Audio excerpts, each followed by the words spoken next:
নমস্কার সকলকে। সকলে কেমন আছো? আশা করি সকলে ভালো আছো। 18ই মে আমরা খুব এক্সাইটেড যে কালকে সকালে মানে 19শে মে আমার দিদিভাইকে সকাল 8টায় নার্সিংহোমে ভর্তি করব। তারপর আমাদের নতুন অতিথি আসবে। সেই খুশিতে দেখো আমরা নতুন অতিথির জন্য সব পুরনো কাপড় টুকরো করে রেডি করছিলাম রাত্রেবেলায়।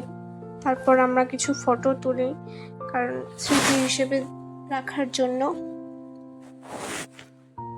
পরদিন সকালে 8টায় আমরা নার্সিংহোমে চলে গেছি। এখানে আসার পর শুরু হয়ে গেল ব্যস্ততা। মা এখানে ভাইয়ের সাথে রিসিপশন, সই করা প্লাস টাকা অ্যাডভান্স করা সব একা হাতে করলো।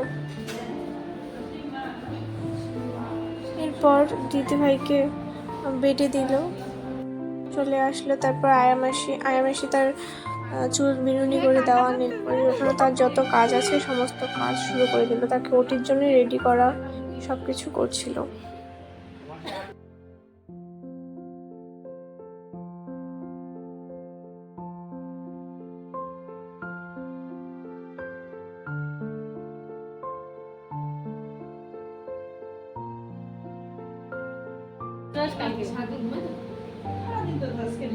ঘুমাইতে না পারলেও না শুয়ে থাকবি, তোকে উঠাবে।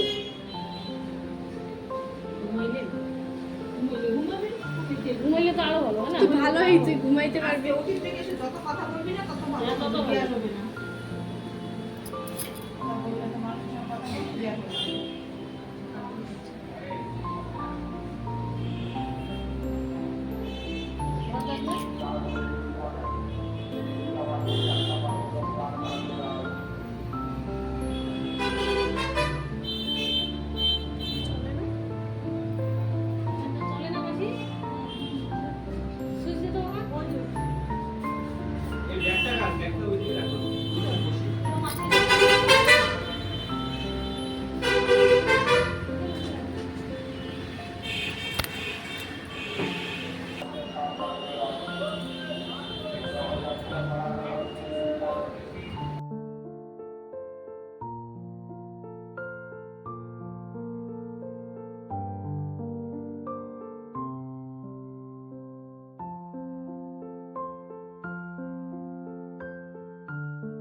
এরপর দিদিভাইকে ওটিতে নিয়ে যাওয়ার পরে আমরা সকলেই দরজায় অপেক্ষা করছিলাম যে কখন আমাদের নতুন অতিথি আসবে।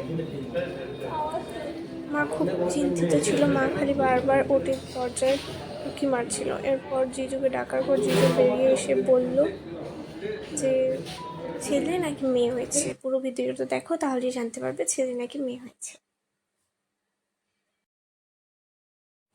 তো ফাইনালি আমাদের নতুন অতিথি চলে এসেছিল। আমি যা চেয়েছিলাম তাই হয়েছে। অর্থাৎ বাড়ির সবাই খুশি, কারণ আমাদের ঘরেতে লক্ষ্মী এসেছে, মানে আমার দিদিভাইয়ের মেয়ে হয়েছে।